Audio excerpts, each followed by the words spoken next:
तो हमारी फिजिक्स खत्म हो जाएगी, केमिस्ट्री अपनी पहले खत्म हो चुकी है, और ये बात ध्यान रखना। और आज अपना नया साल जो है वो स्टार्ट हो चुका है 1/1/2026।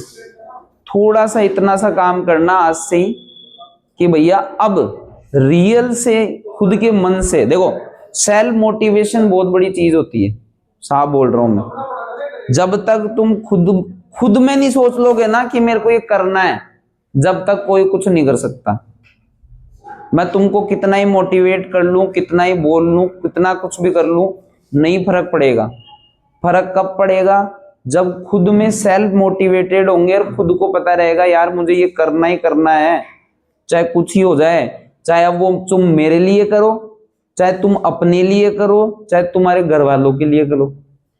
मतलब परसेंटेज चाहे तुम तुम्हारे लिए बनाओ, हमारे लिए बनाओ, चाहे घर वालों के लिए बनाओ, पर बनानी है अगर तो एक टारगेट सेट करके चलना ही पड़ेगा। और हंसी मजाक थोड़े दिन के लिए, 1 महीना और 12 दिन या 11 दिन ही मानो, एक दिन भी गया, आज का भी गया, तो 1 महीना 10 दिन अपन को अपने कमर कस लेनी है। और ये नहीं सोचना है मुझे भूख लग रही है, मेरे बीमार हो रहा हूं, क्योंकि खुद जैसा समझते हैं वैसा हो जाते हैं।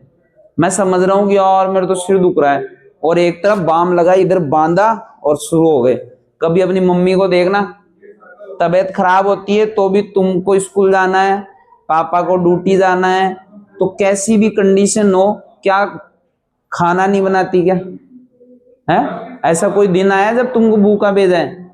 नहीं भेजा ना। क्यों? क्योंकि उनके अंदर वो है कि हाँ भाई नहीं, मेरे को तो करना ही है, चाहे तबीयत खराब हो, चाहे कुछ भी हो। तो अगर वैसा तुमको करना है अपने पेरेंट्स के लिए, वापस गिव अवे करना है तुम्हारे पास, तो भैया मेहनत तो करनी ही पड़ेगी। सिंपल सी स्ट्रेटजी है पढ़ने की। पढ़ने के लिए सब कुछ है अपने पास। 10th क्लास में अपन अभी तक जो है कोर्स लगभग खत्म कर चुके हैं, दूसरी बार अपन खत्म करने जा रहे हैं। और हर सब्जेक्ट में, क्योंकि देखो साइंस मैथ ही नहीं होती, एसएसटी भी है, हिंदी भी है, मैथ भी है, और क्या आती है, इंग्लिश। सारे सब्जेक्ट को लेके चलना पड़ेगा, क्योंकि हमारे सामने 2-3 सालों में कई बच्चे ऐसे आ चुके हैं कि जिनके मैथ और साइंस में से पूरे नंबर, और एसएसटी में मात्र 70 नंबर आ चुका है हमारे पास। पिछले या पिछले से पिछले साल था कि जिसके मैथ साइंस से पूरे और एसएसटी में 70 या 80, मेरे को याद नहीं है ढंग से, उतने नंबर रह गए। अब बताओ क्या करे वो, मेहनत कितनी करी लेकिन परसेंटेज ही कम बनी, फिर क्या मतलब निकला? तो मेन तो ऑल ओवर परसेंटेज का है सारा खेल। तो मैं ये ऐसे नहीं बोलूंगा केवल मैथ साइंस करनी है, नहीं, सारे सब्जेक्ट।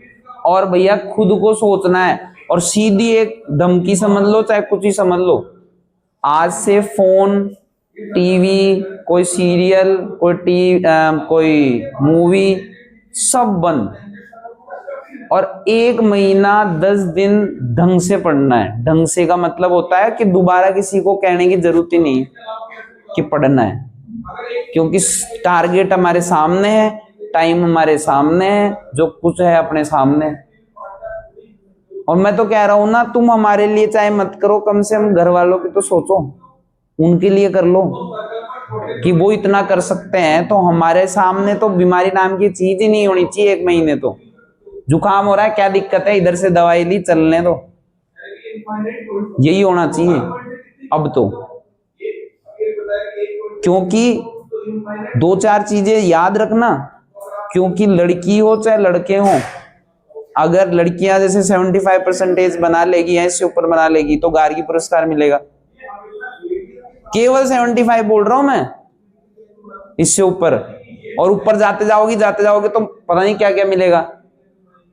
पूरे जयपुर में अगर टॉप 3 में आते हो तो 11th और 12th में बहुत ज्यादा पैसा मिलता है, 40-40 हजार रुपए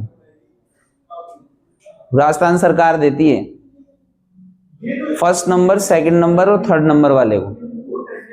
11th में शायद 12-15 हजार मिलते हैं, और 12th में 40 हजार के लगभग, और जैसे आप आगे भी पढ़ाई करोगे उसमें मिलते हैं। तो मतलब सब जगह से पैसा भर भर के आएगा, लेकिन उसके लिए मेहनत करनी पड़ेगी। और हो सकता है, अगर आज बोल के जा रहा हूं मैं, अगर किसी के 90 से ऊपर परसेंटेज बन जाए तो मुझसे संपर्क कर लेना, फ्री में एडमिशन करा दूंगा 11th क्लास में, और अच्छी स्कूल में, फर्जी तुम्हारे जैसे फर्जी में नहीं, अच्छी में। अच्छी का मतलब है खुद पढ़ के देखो फिर एडमिशन लो, लेकिन उसके लिए 90। और सबके लिए, ये लड़का नहीं, सबके लिए, लड़का लड़की दोनों, दोनों के लिए, कि 90 से ऊपर परसेंटेज बनी, 1 रुपया मत दो, सीधा जाओ। केवल 12th में, 12th की फीस देनी पड़ेगी, 11th की देने की जरूरत ही नहीं, इसलिए कह रहा हूं। और उसका बहुत फायदा होता है, 11th में तुम्हारी फीस नहीं लगी, उस फीस को अपन ने बचा के रखा। 12th क्लास में कोई ऐसा सब्जेक्ट जो मेरे को नहीं आया समझ में, उसको तुम उसकी कोचिंग वगैरह ले सकते हो उसी पैसों से, या फिर पूरी 12th की कोचिंग ले सकते हो आराम से उसी पैसों से जो 11th में बचा था। बताओ क्या दिक्कत है? इसलिए मेहनत तो करनी पड़ेगी। और अपन मन में ऐसे हवा में सोच ले कर लेंगे कर लेंगे कर लेंगे, और फिर कुछ नहीं किया तो रह जाओगे, साफ बात है। सोचने से नहीं होता, उसको करने से भी होता है। आज ही जाके टाइम टेबल बना लो और उसको फॉलो करो, और ये सोचो कि हमारे पास तो टाइम ही नहीं है, दूध ले जाने का भी टाइम नहीं है, मम्मी को मना कर दो नहीं है मेरे पास टाइम। लेकिन ऐसे बोल के कहीं ऐसे नहीं, मस्त आराम से बिस्तर पे पड़ जाओ, बोले यार मम्मी को तो बोल ही दिया, आप कहीं नहीं जाना, आराम से होऊंगा, ऐसे नहीं। जब मम्मी को बोला है कि नहीं मैं पढ़ रहा हूं तो रियल में पढ़ना है, तो बार बार नहीं बोला जाएगा, इस चीज को ध्यान रखना।